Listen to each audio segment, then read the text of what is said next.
conheci, ela estava querendo começar a fazer algumas coisas, hoje ela está aí bombando, está espalhando geral, tem um monte de curso, Brasília, Goiânia, foi para Curitiba e tal, está fazendo um super trabalho. Tem um trabalho fantástico de caligrafia, e essa letra que vocês estão vendo aqui agora, esse trabalho que vocês estão vendo aqui agora, essa letra, eu me amarro porque ela botou um nome nessa caligrafia, ela chama esse de alfabeto bailarina, que eu acho o máximo, assim, até porque a Andréa dança também. E Mônica Dengo, né? Apesar da Itália ser o berço da civilização tipográfica, né, dos tipos e tudo mais, e ser dominada, né, por um povo machista pra caramba, eu acho Mônica Dengo, apesar de Máximo Polello, apesar de Luca Barcelona, eu acho Mônica Dengo o maior calígrafo italiano, entendeu? Ela tem um trabalho fantástico, de uma sensibilidade enorme, ilustra pra caramba, e principalmente, assim, uma coisa que é importantíssima, assim, gente boa, né, muito gente boa. Gabriel Meaves, esse era o outro que devia estar em cana, porque é absurdo o trabalho que ele faz. Mexicano, tá? Tipógrafo, tem um trabalho premiado pela Linotype, uma fonte chamada Darca, que é uma fonte gótica, de uma beleza ímpar do trabalho dele. E o Gabriel Meaves é o tipo de cara assim, que é meio parecido o tipo de pensamento. Ele caligrafa com qualquer coisa que tu colocar na mão dele.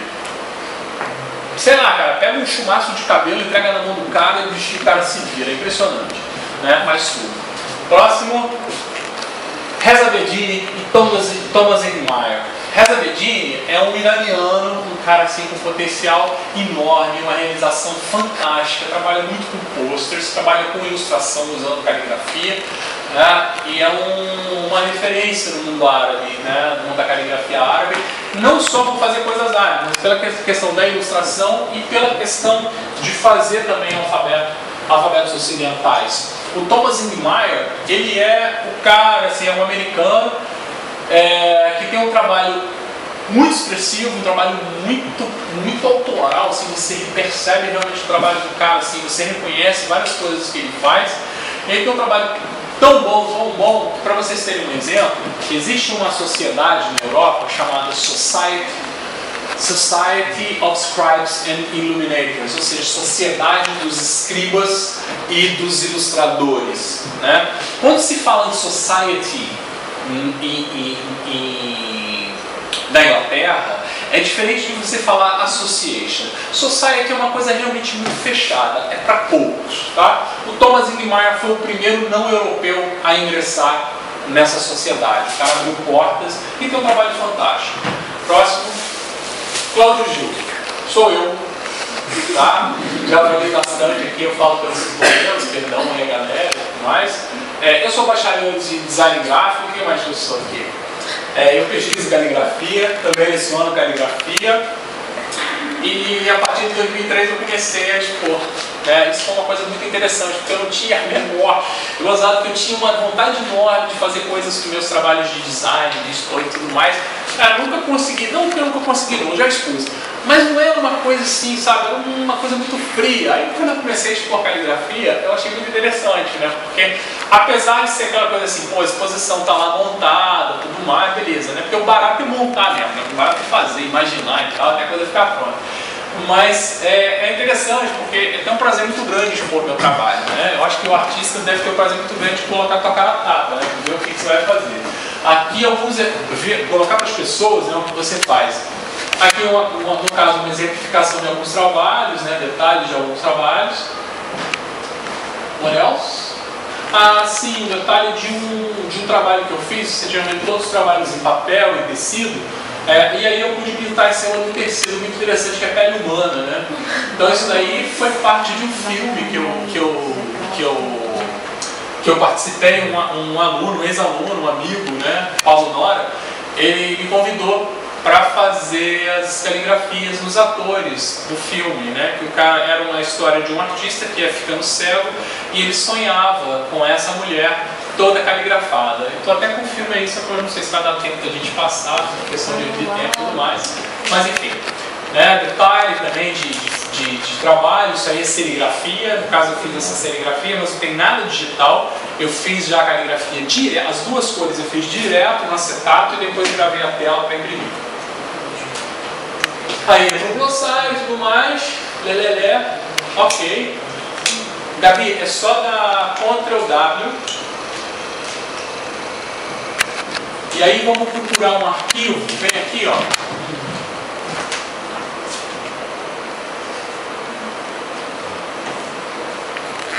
Isso.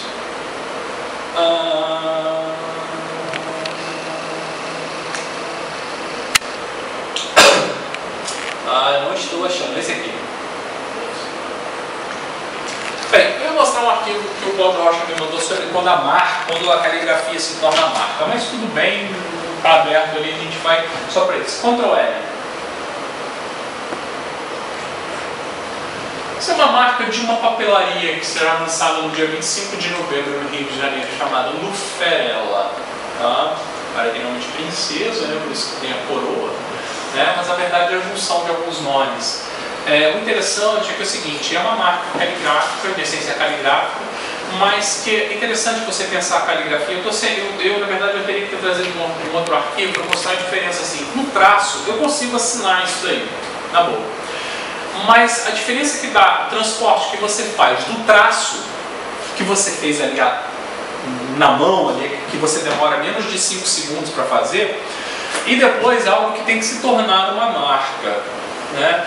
Ou seja, são 5 segundos de desenho para depois 2 semanas de ajustes e testes em curva Bézier, né? E você ali perseguindo, porque quando você faz o desenho no papel, aquilo funciona muito bem exatamente naquele papel, naquele momento, naquele tamanho. Quando você vai passar isso para uma marca, você vai pensar isso em termos de design gráfico, isso daí precisa funcionar desde esse tamanho até um cartãozinho de visita desse tamanhozinho.